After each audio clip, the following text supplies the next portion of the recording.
Kamar yadda aka sani, doka mai zafi mai tsanani ta fara akan Maryam Bot.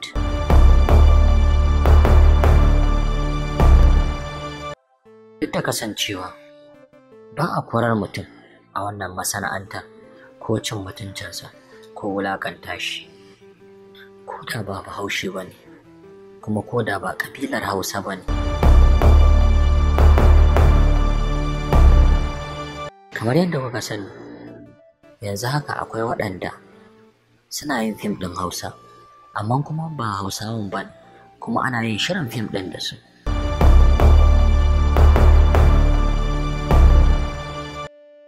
Don a yanzu haka ma, Hausawan da suke cikin Kannywood sun fara yin ƙaranci, domin sai dai waɗanda suke jin Hausa, amma kuma ba Hausawa ba ne, kuma ba yarensu ba ne Hausa.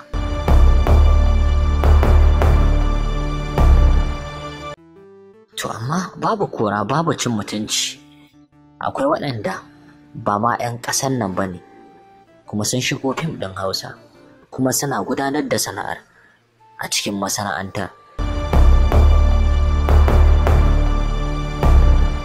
Kamar Maryam Bot, kowa ya riga ya sani cewar ba Hausawa ba ne, domin akwai wani ƙaninta Ahmad wanda aka fi saninsa da Amude. Mahaifiyarsu kuma ita ce Zainab Bot. Duk da cewar kowa ya san ba Hausa ba ne, amma kuma suna fim ɗin Hausa tare da ƙa'ida da tsari da kuma tarbiyya a cikin masana'antar. Akwai kuma yayar Maryam Bot wacce Yakubu Muhammad ya aura, duk da cewa ta yi fim guda ɗaya a Kannywood, domin ba kowa ne ya santa ba. Ta yi wannan fim ɗin ne guda ɗaya, Yakubu Muhammad ya ganta ya aure ta, kuma Allah ya azurta su da 'ya guda ɗaya, kuma daga bisani Allah ya kawo rabuwar tasu bayan 'yar tasu ta girma, ta zama ta dawo gida ba sa tare. Kuma ana nan yanzu haka yayar tata ta samu miji, ta yi aure wanda bai fi wata 2 zuwa 3 da yi ba. Domin akwai waɗansu shugabanni a Kannywood waɗanda suna ganin sun yi wa wannan masana'anta hidima, sun yi mata wahala, ba za su so su ga lokaci guda an zo an lalata musu wannan masana'anta ba. Duba da Hadiza Gabon, ita ma ba Bahaushiya ba ce, ba ma 'yar ƙasar ba ce, domin lokacin da aka yi fim ɗin Wasila, kwata-kwata ma ba ta jin Hausa. A hankali Hadiza Gabon ta ji Hausa, kuma yau gashi ita ma tana taimakawa a wannan masana'anta.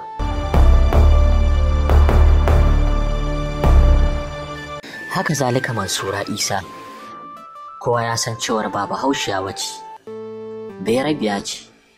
Haka ta shiga wannan masana'anta, aka raka dama kuma ta mora harkar, ta ci ribarta, a inda ta samu wani jarumi da yake a cikin masana'antar suka yi aure, wato Sani Danja.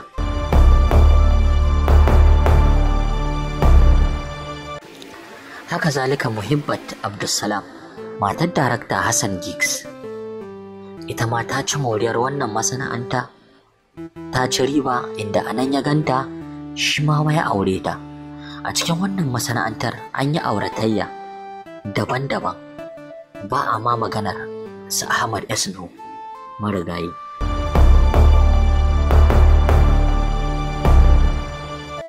Tuku an dai har an yadda wannan masana'antar an gina ta ne bisa doro na shari'ar musulunci da al'ada da kuma gargajiya, to ya zama dole sai an tsaftace sana'ar.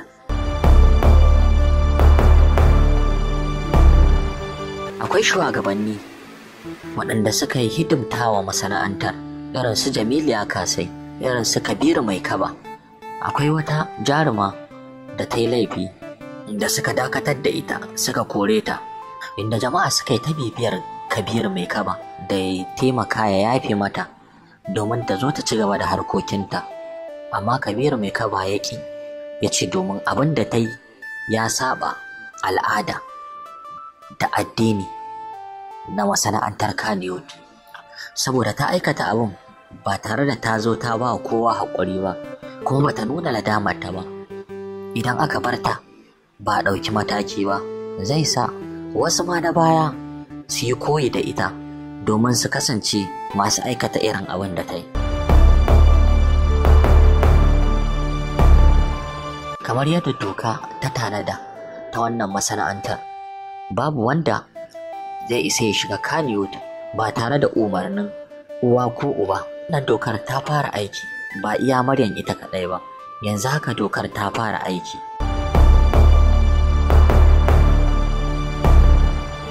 Dama can kuma akwai tsarin, waɗansu ne kawai suka yi watsi da dokokin. To yanzu kuwa abin ya dawo sabo, ya dawo ɗanye. Babu yanda za a yi a ɗora miki kyamara a wannan masana'anta ba tare da kin bi nan ƙa'idoji ba. Saboda haka babu wata jaruma da za ta ɗauki wani hoto na tsiraici ta watsa shi a shafinta na Instagram ko Facebook ko YouTube. Wannan abin shugabanni ba za su lamunta ba, sai kuma an yi mata hukunci kowace ce ita. Saboda haka masu sauraron mu, ku ci gaba da bibiyar wannan tasha tamu, ku danna subscribe, kana ku danna ƙararrawar sauti domin samun shirye-shiryenmu da zarar mun ɗora. Mun gode.